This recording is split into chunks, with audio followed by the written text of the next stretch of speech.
Olá, você que me segue no Rodrigo Silva, arqueologista. Estamos de volta aqui para mais um bate-papo sobre Bíblia, teologia, religião, arqueologia, assuntos afins. E se você não é inscrito no canal, por favor, se inscreva, tá bom? Está aqui o meu convite. A sua inscrição é muito bem-vinda. Você deixa o seu comentário também, será muito bem recebido pela equipe. E se gostar do conteúdo, deixe também o seu like aí, que ajuda o canal, tá bem? Hoje eu vou falar sobre um assunto que deve ter despertado a sua curiosidade a partir do título, não é? Vou falar sobre a passagem mais debatida da Bíblia Sagrada, ou pelo menos do Antigo Testamento. Mas antes de falar dessa passagem, o que ela significa e como eu posso reagir em relação a ela, o que nós podemos aprender dela, eu quero deixar também o convite aqui para você fazer parte dos mais de 30 mil alunos de todo o Brasil e do exterior que estudam semanalmente a Bíblia comigo no curso A Bíblia Comentada com Rodrigo Silva. O conteúdo que a gente passa ali é conteúdo de faculdade de teologia, tá bem? Ou seja, o mesmo assunto que você veria em 4 ou 5 anos de um curso regular de bacharel em teologia reconhecido pelo MEC, aqui você tem fácil na palma da sua mão e você pode levar esse curso aonde quer que você for. Basta ter um bom sinal de internet e está tudo resolvido. Eu vou deixar no descritor aqui o link, como é que você pode acessar e se matricular nesse curso, que além de trazer para você conhecimento bíblico de ponta, profundo, vai também fazer com que você se torne um dos que apoiam a construção e manutenção do Museu de Arqueologia Bíblica do NASP, que daqui a pouquinho estará pronto para receber a sua visita, tá bem? Vou falar do texto hoje, que é polêmico, como eu havia dito para vocês. Ele está em Gênesis, capítulo 22, e ele traz os 19 versos mais complicados do Antigo Testamento na visão de muitos exegetas, de muitos biblistas. Fala justamente de quando Deus põe Abraão à prova. Eu não vou ler os 19 versículos aqui, para não ficar cansativa a leitura, mas eu vou resumir o que está escrito aqui e depois eu convido você também a ler na sua Bíblia com calma, digerir o conteúdo, pensar no que nós falamos aqui. Você pode assistir esse vídeo outras vezes, se você quiser, e ver qual é o problema desse texto, como nós podemos resolvê-lo e que aplicação podemos fazer para os nossos dias. Num resumo, a história diz, aliás, alguma parte ou outra do capítulo eu vou ler para você. Começa assim no versículo 1. Depois destas coisas, o Senhor pôs Abraão à prova. Ele disse: Abraão, ele respondeu: Eis-me aqui. E Deus continuou: Pegue o seu filho, seu único filho Isaque, a quem você ama, essa parte que é forte, e vá à terra de Moriá. Ali ofereça-o em holocausto sobre um dos montes que eu lhe mostrarei. Poxa, você sabe a história de Abraão? Ou melhor, Abrão, porque é assim que abre o capítulo da sua história. Abrão era um homem que tinha uma esposa muito bonita chamada Sara. Ele sai da terra de Ur dos Caldeus, vai para Padã Aram, de Padã Aram, que seria hoje na região da Síria, alguns colocam que seria na Turquia. De Padã Aram ele vem para a região de Canaã e fica ali na região de Beersheba, na região de Hebron. Ele vai um dia ao Egito para comprar comida e volta, mas a vida de Abraão circula nesta região do mapa mundial. E como um homem que tinha muitas posses, ele era rico, respeitado, estrangeiro, mas ele não tinha a principal promessa que um homem abençoado poderia ter no seu tempo. Ele não tinha filhos.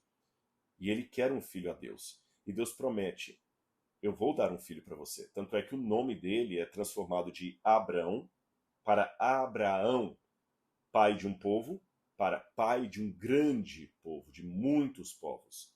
Mas como se dará isso, Senhor? Eu não tenho filho. Ele já havia pensado em deixar o servo dele, Eliezer, como herdeiro no lugar dele quando ele morresse, porque ele era avançado de dias, amava sua mulher, não queria outra mulher, não poderia ter filhos. Deus falou: não, não é de Eliezer a sua descendência, será de você.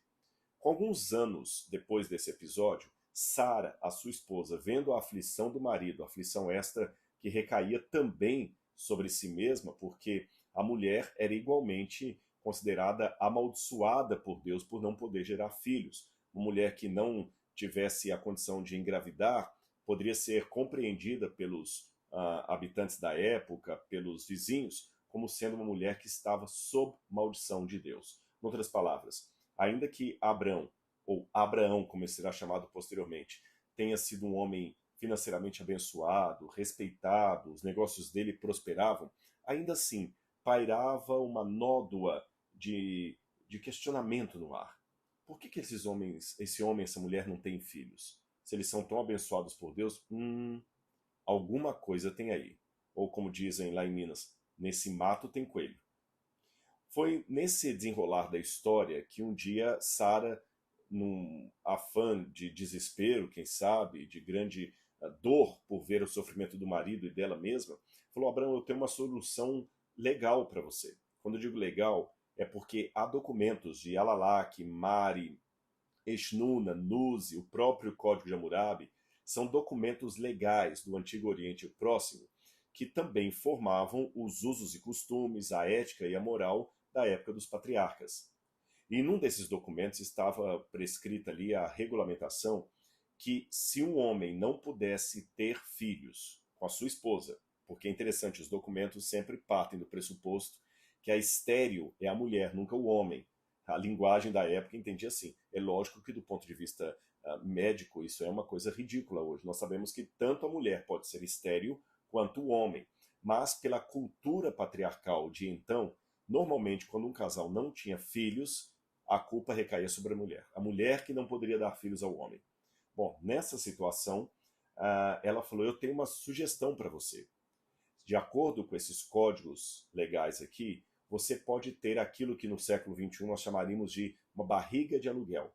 Sabe quando um casal tem dificuldade de engravidar e tem todo um debate ético sobre isso também? Será que a ética cristã concorda com isso, não concorda? Mas isso seria tema para um outro vídeo. O fato é que muitas vezes um sêmen é colocado no laboratório, banco de sêmen, banco também de óvulos, e ali eles podem fazer uma inseminação artificial fora do útero e colocar no útero da mulher ou ainda numa barriga de aluguel. Eu estou colocando a barriga de aluguel aqui porque é um paralelo mais próximo daquilo que a legislação permitia ser feita na época de Abraão. Se o homem tivesse a mulher, ela não desse filhos para ele, e ele a amasse a ponto de não querer dar-lhe uma carta de divórcio ou de repúdio, o que ele poderia fazer? Ele poderia pegar uma empregada, desde que a mulher concordasse, fazer filho na empregada.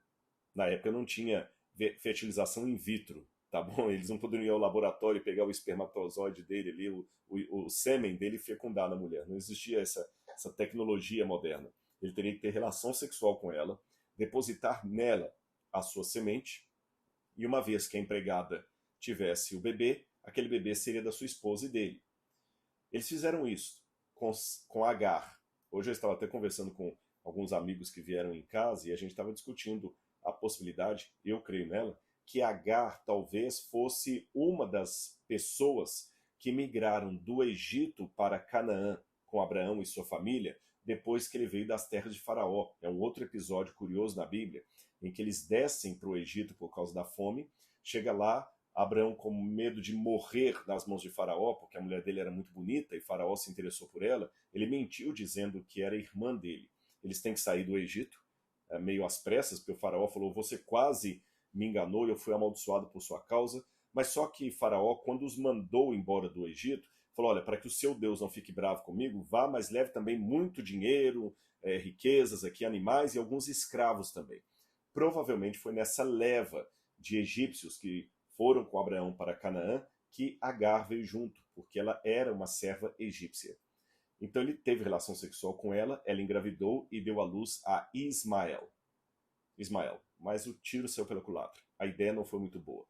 Não era aquilo que Deus havia falado. Com o passar do tempo, Agar acabou não aceitando voltar à posição de serva. Ela quase assumiu uma posição de concubina de Abraão, ou segunda esposa. A segunda esposa tinha um cargo acima da concubina e inferior à primeira esposa. E ela começa a disputar com Sara ali a proeminência no lar. E ela falava: eu tenho um filho, você não teve. Bom, depois de toda esta história, essa reverberação, quando Ismael já estava adolescente, já se passaram vários anos aí, é que Deus cumpre a promessa de Abraão conseguir engravidar sua esposa Sara. Nesta época, Abraão tinha 100 anos e Sara tinha 90 anos, de acordo com o texto bíblico. Mas tudo bem, demorou, o Senhor custou a cumprir a promessa, ele já era um homem centenário, mas ainda assim a alegria do filho de Isaac preencheu o lar. E também trouxe transtornos, tanto é que ele teve que mandar Agar embora com Ismael, porque começou a ter rivalidades entre Ismael e Isaac, o filho da promessa. Aquele sim foi o filho que Deus prometeu. Aliás, um parênteses aqui, esta rivalidade entre Isaac e Ismael é vista até hoje nos conflitos do Oriente Médio, envolvendo especialmente muçulmanos, árabes e israelenses, sendo os israelenses ou judeus descendentes de Isaac e uma parte, não todo, uma parte dos muçulmanos descendentes de Ismael. Fechei parênteses. Continuando na história, Abraão estava feliz com o filho dele, aquela coisa toda. Um belo dia, Deus surpreende Abraão com o pedido que eu li aqui no início do capítulo. Está feliz com seu filho? Estou, Senhor. Isaac lhe traz alegria demais. Não é à toa que Isaac significa risada. Ele encheu minha boca de riso, Senhor. Muito bem, Abraão. Agora você vai pegar esse filho, e olha como é que chega a ser quase cruel a ordem. Esse filho a quem você ama, e vai até um lugar que eu vou mostrar para você, e lá você vai sacrificá-lo a mim. Imagina a situação. Imaginem a situação. Foi isso que aconteceu. Abraão sai com Isaac, leva todos os apetrechos para o sacrifício, menos o cordeiro, e quando eles chegam no alto do Moriá, que na compreensão de muitos historiadores, eu acredito nessa hipótese, o Moriá seria justamente o templo, o monte do templo em Jerusalém, onde no futuro Salomão construiria o templo. Hoje, quando você der uma googada e colocar Jerusalém em vista panorâmica, você vai ver um cenário onde tem os muros da cidade velha de Jerusalém e um domo dourado da cor de ouro, aquela cúpula de ouro ali. Hoje é o Domo da Rocha, é um santuário muçulmano que está perto da mesquita de Al-Aqsa. Ali, naquele lugar, era no passado o Monte Moriá. E foi ali que Abraão levou seu filho em sacrifício ao Senhor.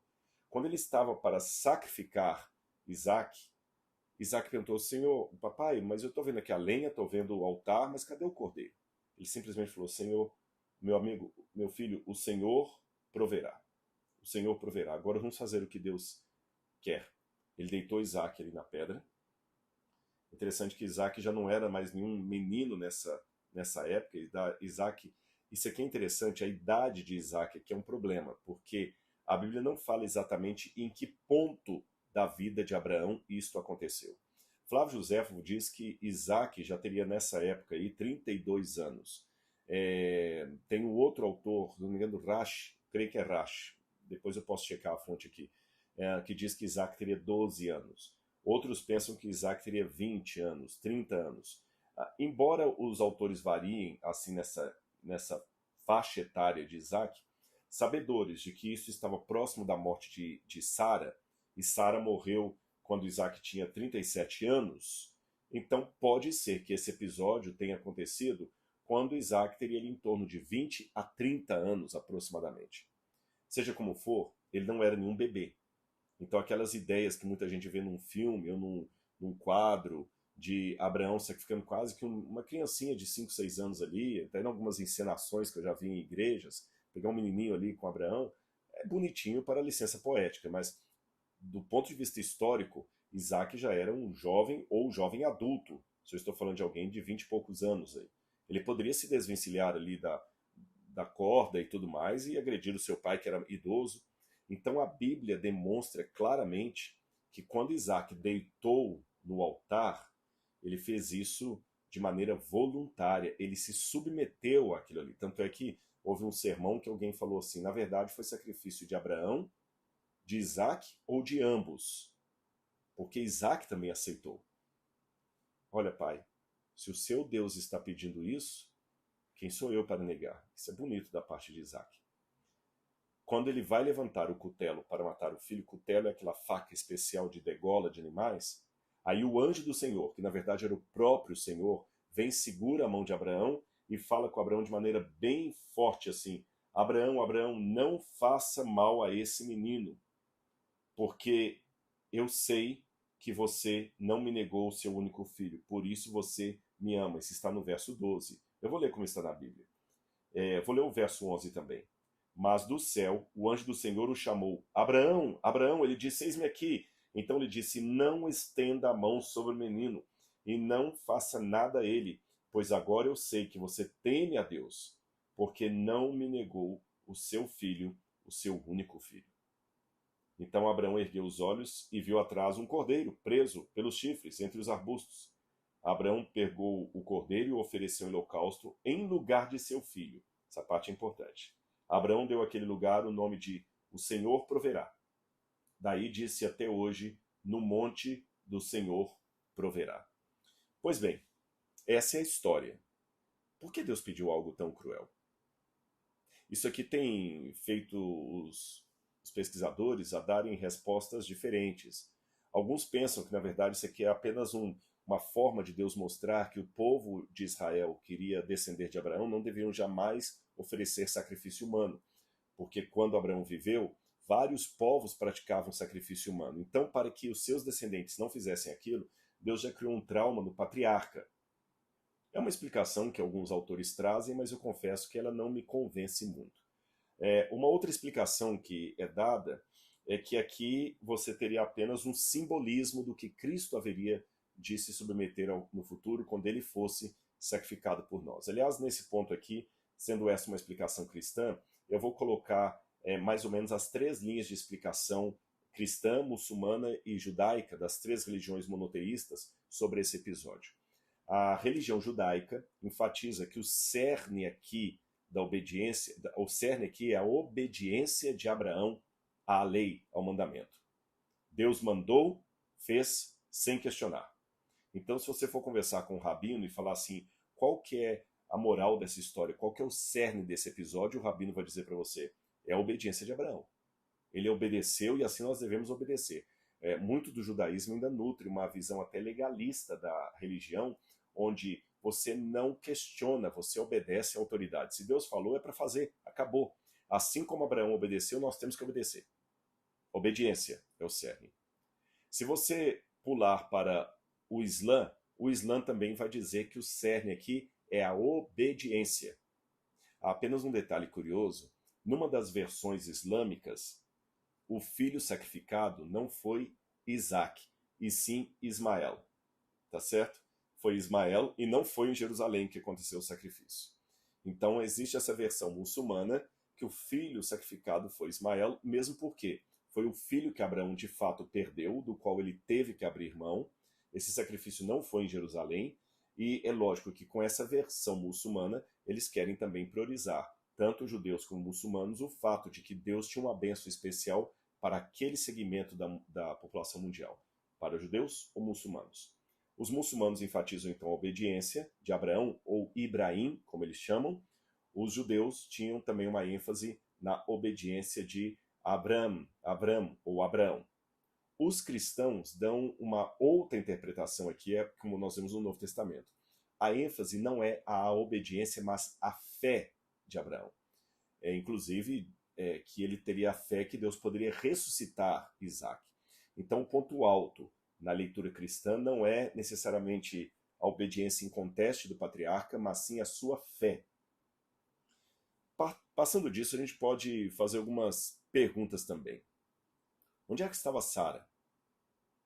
O texto bíblico não diz. Dá-se a entender que Abraão saiu de casa com o filho para fazer um sacrifício e não falou com ela qual o propósito. Mas também a gente fica perguntando, será que ela não percebeu? Mulher é tão atenta aos detalhes, será que ela não percebeu que na caravana de Abraão para o sacrifício ele estava levando tudo, menos o principal? Mulher percebe essas coisas. Seria algo como, imagina, eu estou falando que eu vou jogar tênis, mas não levo nem a minha raquete nem a bolinha. Como é que você vai jogar tênis? A mulher pergunta, você não está indo jogar tênis, mas cadê a sua raquete, a sua bolinha de jogar tênis? Você não está saindo para jogar tênis? Então, parece que é estranho ela não ter percebido isso. A Bíblia não dá detalhes, então nós vamos cair aqui na lei da imaginação. Pode ser, no primeiro momento, que Sara não soubesse o que estava acontecendo, ficou em casa sem saber, ou pode ser também que Abraão não escondia nada dela, que ele pode ter contado para ela e foi uma tempestade sair de casa sem ela permitir. De repente ela ficou trancada como uma leoa. Então nós temos duas possibilidades: ou que Sara estava em casa na ingenuidade, sem saber o que estava acontecendo, ou que ela estava desesperada em casa, querendo de qualquer maneira impedir Abraão de fazer aquilo. Ou uma terceira possibilidade: por que vamos sempre pensar em Sara de uma maneira pejorativa?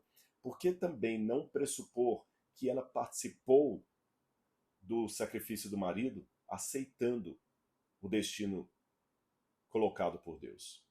Por que não?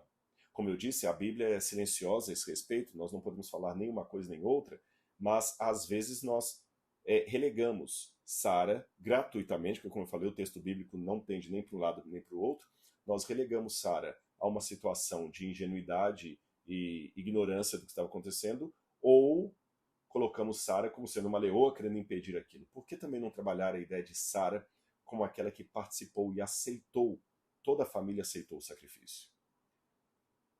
Agora, há algumas pessoas que pensam também, e eu presumo, se eu posso trabalhar com a hipótese de que Sara também aceitou aquilo, que Sara ficou até se questionando: será que não é uma punição de Deus pelo que eu fiz com Agar, mandando Agar com seu filho embora, colocando na cabeça de Abraão para perder Agar? Aliás, há comentários rabínicos da área dos judeus, não é, do lado dos judeus, que dizem que Sara tinha uma profunda culpa porque ela achava que Deus a estava punindo pelo que ela fez com Agar. E ironia das ironias, ou coincidência das coincidências, o fato é que esse episódio acontece no capítulo 22, e no capítulo 23, Sara morre. Então será que Sara se sentiu culpada? Não sei. Dá para extrair várias possibilidades aqui. Uma outra questão que eu poderia também colocar aqui é: qual era a relevância dessa história para o povo de Israel? Hoje, teólogos que acreditam que o Gênesis não foi escrito por Moisés, mas sim por uma série de escribas do período da Babilônia, dizem que essa história alegórica, que ela nunca aconteceu, que ela foi colocada aqui para dar um alento ao povo de Israel que estava na Babilônia. Eu, Rodrigo, particularmente, não vejo razões sólidas para duvidar da historicidade desse episódio. Na minha opinião, ele aconteceu mesmo. E aconteceu no período do bronze, que a gente chama de período patriarcal. Agora, por que Deus pediu algo tão terrível? Por uma razão muito simples. Não, Deus não estava sancionando o sacrifício de seres humanos. Deus não estava brincando com os sentimentos de Abraão, mas ele percebeu que Abraão começara a cometer um erro que ainda está muito presente nos nossos dias. Ele pegou Isaac e começou a amar Isaac, devotar-se a Isaac, adorar Isaac, colocar Isaac no centro. Foi bem sutil. Talvez nem ele e sua esposa perceberam que aos poucos o seu filho virou de filho a um pequeno ídolo dentro do seu lar. E até hoje na vida nós temos muitas coisas que sutilmente estão virando ídolos na nossa casa, na nossa vida, no nosso dia a dia. E não são coisas pueris, são coisas importantes. Isaac era o filho da promessa. Ironia, Isaac era justamente a bênção que Deus lhe havia dado. Até a bênção de Deus, até o cumprimento de uma promessa, pode ser um caos, pode ser um motivo de tormento em nossa vida, se colocarmos aquela bênção, se colocarmos aquela promessa no lugar onde ela não deve estar. Olha aqui atrás, eu tenho muitos livros, e muito mais do que vocês estão vendo aqui. Eu tenho livros aqui, tem livros que estão encaixotados lá em cima, tem livros que não estão cabendo aqui, debaixo da minha mesa está cheio de livros, e olha que eu já mandei embora mais de 2.000 livros. Uma coisa eu aprendi tendo a biblioteca grande. Aliás, quando eu estudava teologia lá na Bahia, no IAN, eu trabalhei na biblioteca do IAN, e lá eu aprendi a catalogar livros pelo sistema Dewey, de catalogação de livros. Eu aprendi uma coisa lá no IAN e que eu coloco em prática aqui. Se esses livros não estiverem catalogados e numa ordem correta, eu vou passar uma eternidade aqui para achar um deles. Ou seja, o livro certo, na seção errada, causa grandes tormentos. Se eu estou falando de uma biblioteca grande, como a Biblioteca Nacional do Rio de Janeiro, por exemplo, imagine um livro raro ali, colocado na seção errada, na prateleira errada. Ou seja, as coisas têm que estar no lugar certo para serem funcionais. É como um automóvel. Ali no motor, as coisas têm que estar no lugar certo. A gasolina tem que ter a consistência correta, senão ela pode fundir o motor. Você não pode colocar óleo no lugar da gasolina e gasolina no lugar do óleo. Se o carro não for de bicombustível, você não pode colocar qualquer produto ali para ele andar. Ou seja, coisas certas no lugar errado ou até na quantidade errada dão problemas. Assim também é com as coisas que nós temos em redor e mesmo as relações. Abraão estava adorando Isaac. E Deus tinha que mostrar a Abraão quem na verdade era Deus. Não era uma revanche da parte do divino, não, de maneira nenhuma. Há também comentaristas judeus medievais que dizem que Deus, na verdade, colocou Abraão à prova para mostrar para Abraão quem é Deus aqui, porque um pouco antes disso, Abraão havia questionado a Deus naquele episódio de Ló em Sodoma, quando Deus falou assim, eu vou destruir Sodoma, e Abraão ficou disputando com ele, Senhor, mas se tiver 10 lá, o Senhor não pouparia a cidade, se tiver 5, quer dizer, ele ficou discutindo o que Deus ia fazer. Então esses comentários rabínicos medievais entendem que não era para ele discutir com Deus ali atrás, na época de Sodoma. Como ele discutiu, Deus calou e agora falou assim, olha, agora você não vai discutir, você vai entregar o seu filho. Eu não acredito bem que foi assim, como esses rabinos colocam, mas eu não vou jogar fora o insight que eles apresentaram, não. De fato, eu tenho dois Abraães diferentes aqui. Um intercedendo por Sodoma, que ainda fica duelando com Deus ali. Senhor, mas se tiver tanto, o Senhor não pouparia a cidade? Não fique chateado de eu perguntar mais uma vez, não. O Senhor não pouparia por tantos justos? E aqui, pelo menos pela forma como o texto chegou até mim, não há diálogo algum. Não há duelo. Não há contrapropostas. Não, Senhor, deixa eu ir no lugar do meu filho. Eu mato a mim mesmo. Ele simplesmente obedeceu pela fé. Por isso que o livro de Tiago vai falar que Abraão foi feito amigo de Deus. E para ser amigo de Deus, imaginando a minha vida com Deus como uma grande biblioteca, no livro que pertence a Deus, não posso colocar nenhum outro exemplar acima, do lado, muito menos no lugar. Talvez esse é o problema com muitos temas modernos que nós temos, e talvez seja esta a razão porque esse texto de Abraão continua sendo a passagem mais debatida da Bíblia, apesar dos séculos, apesar dos anos, em pleno século XXI. As pessoas continuam debatendo, mas como Deus pode pedir algo tão cruel? Como? E tentando arrumar explicações que justifiquem o texto, quase com uma vontade espontânea de, se fosse eu o editor da Bíblia, eu não teria deixado esse capítulo 22 ficar aqui, eu teria tirado isso para não chegar ao conhecimento do público. Só que Abraão precisava tirar o ídolo do coração dele para que Deus voltasse para o trono. Senão a própria salvação dele, quem sabe a própria genealogia do povo de Israel, estariam comprometidos. Esse é o problema hoje. A Bíblia fala que nós devemos entregar tudo a Deus, mas nós queremos entregar apenas uma parte. E aquela parte que não vai dar muito trabalho entregar. É curioso como, não estou aqui falando de teologia da prosperidade, nem vendendo lugares no céu, mas vocês sabem que dízimos e ofertas fazem parte do texto bíblico. Mas é interessante que a mesma pessoa que acha que dar R$ 50 numa pizzaria não é muito dinheiro, na salva da igreja, R$ 50 parece uma fortuna. Na hora de pagar 80 mil num carro, não é grande dinheiro assim, vale a pena. Ou 100 mil. Mas dar R$ 1.000 para ajudar uma família pobre, que dinheirão que eu dei. Eu dei R$ 1.000 para eles. Parece que você deu uma fortuna. Como é que nós balançamos as coisas de maneira tão diferentes? Às vezes o dinheiro que eu uso para comprar uma carteira, um relógio, ele parece até, olha, que legal, consegui aquele relógio da marca X com 40% de desconto. Paguei só R$ 2.000 num relógio que valia quase 5 mil. Ganhei. Mas para dar R$ 500 para ajudar uma pessoa, parece tão dolorido. Ou seja, nós até fazemos sacrifício, como na época de Abraão. mas talvez pelos motivos errados. O meu sacrifício é, quem sabe, deixar de tirar férias esse ano com a família, que eu estou terminando de construir minha casa. Nada de ruim com relação a isso, por favor. Não quero demonizar esses sacrifícios normais que eu mesmo faço.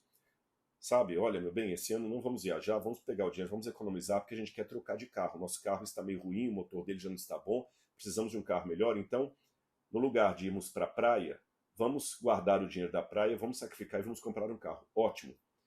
Vamos sacrificar um pouquinho em casa aqui para pagar aquela cirurgia que temos que fazer. Estamos terminando a reforma da casa. Então, nós fazemos alguns sacrifícios. Eu quero emagrecer, vou fazer um sacrifício, vou deixar de comer doce, vou deixar de comer chocolate. Eu quero ir para a praia no verão, quero ficar com um corpo bom, eu vou fazer algum sacrifício. O atleta, ele faz o sacrifício de estar sentindo dor muscular, mas treinando todos os dias. Nós fazemos sacrifícios, mas são sempre sacrifícios que visam ganhar algo depois. É por esse sacrifício que eu vou ganhar a casa própria. É com esse sacrifício que eu vou conseguir o meu carro. É com esse sacrifício que eu vou conseguir a formatura. E no dia lá da formatura da faculdade você fala como eu me sacrifiquei. É com esse sacrifício que eu vou conseguir formar o meu filho doutor. Tudo bem, repito. Não há problema com esse tipo de sacrifício. Eu mesmo o faço. Quero deixar registrado. O problema é quando a vida só gravita em torno deste tipo de sacrifício. E aquele sacrifício que Deus pede, sem dar garantias de você ter nada em troca depois de tê-lo feito. Paulo, que se sacrificou pelo Evangelho, sendo decapitado, perdeu tantas coisas que ele perdeu. Os próprios apóstolos de Jesus um dia chegaram para ele e falaram: Senhor, nós sacrificamos tudo por tua causa. E ele falou: tá bom, ainda tá pouco. Quem ama o seu pai e sua mãe mais do que a mim não é digno de mim. É lógico que Jesus falou com eles, mas eu prometo que ninguém que se sacrificou ficará fora do meu reino. Mas era uma promessa era e ainda é, um pouco abstrata. Onde é que está a Nova Jerusalém, com as ruas de ouro? Ainda não chegou. Os apóstolos morreram, viraram farinha. E a gente continua nesse mundo aqui. E quantas vezes você se sacrificou pelas coisas de Deus, pelo povo de Deus, e parece que assim foi tudo em vão? Quem sabe esse vídeo aqui está sendo para alguém idoso, que trabalhou a vida toda como membro de uma igreja, e vai falar assim: estou cansado, o que valeu a pena? Fiz, não adiantou nada. Eu quero mostrar uma peça arqueológica aqui para vocês. Na verdade, é uma réplica. Uma peça igualzinho essa aqui foi encontrada em Jerusalém há poucos anos agora. Vou mostrar para vocês aqui, ó. Parece é um carimbo, tá vendo? Olha, é um selo. Aqui em cima você tem o lugar onde a pessoa colocaria a mão para selar. É um selo que foi encontrado ali nas escavações de Jerusalém, há poucos anos atrás, e esse selo data da época do Segundo Templo, ou primeiro século de nossa era. Esse selo estava em Jerusalém nos dias que Jesus foi ali durante as festas religiosas. E ele está com uma inscrição em hebraico, perdão, em aramaico. As letras hebraicas e aramaicas são as mesmas. E aqui você tem o Dalet, o Ri, o Aleph. Dahria, que significa puro, pureza. Aí vem o Lamed, que é a preposição para, e vem o Yod e o Rei, que é a abreviatura do nome sagrado de Deus. Em outras palavras, aqui está escrito em aramaico: Dahria le Hashem, purificado para o Senhor, em aramaico, não hebraico, em aramaico. Todos os que estudaram essa peça arqueológica, melhor, a original dela, entenderam que isso aqui era uma espécie de carimbo que as pessoas usavam depois de ver os sacrifícios que iam até o Templo de Jerusalém. Então, quando estava perfeito o sacrifício, estava purificado, ele batia o carimbo. Ele batia o carimbo. Inclusive nos seres humanos, purificado para o Senhor. Ou seja, talvez a grande dificuldade das pessoas hoje com o sacrifício que Deus requer é porque, em primeiro lugar, elas até aceitam fazer sacrifícios, desde que tenha alguma coisa em troca. Uma felicidade, um ganho, uma beleza física, um dinheiro. Agora, fazer sacrifício sem nenhuma garantia concreta do que eu vou ganhar com isso, ninguém quer. Parece coisa de masoquista. Segundo lugar, as pessoas querem sacrifício, mas isento de pureza. E o sacrifício que Deus quer exige pureza. Palavra tão desdenhada nos dias de hoje, não é mesmo? Eu espero que Deus nos dê forças. Em primeiro lugar, para esperar pela promessa. Em segundo lugar, quando a promessa vier, como veio para Abraão através de Isaac, que nós agradeçamos a Deus, mas deixemos a promessa no lugar que ela deve ocupar no nosso coração, que definitivamente não é o trono de Deus. E se o Senhor nos pedir alguma coisa estranha, como sobe ao monte e sacrifique o seu filho por mim, que o façamos, mesmo que isso pareça loucura aos olhos do mundo. Porque Deus pede coisas estranhas. A Bíblia está repleta de coisas estranhas que Deus pediu. Vai e mata o seu filho por mim. Vai e prega para aquele povo. Vai, Jonas, para Nínive. Maria, você vai dar à luz a um menino chamado Jesus, vai ser o Salvador, mesmo se sendo grávida. As coisas estranhas de Deus ainda são mais sábias que todo o conhecimento e expertise da terra. Obedeçamos a Deus e tenhamos coragem, pela graça, de fazer um sacrifício puro. Aí sim, como o pai Abraão, também poderemos ser chamados de amigos de Deus. Um abraço e até o nosso próximo vídeo.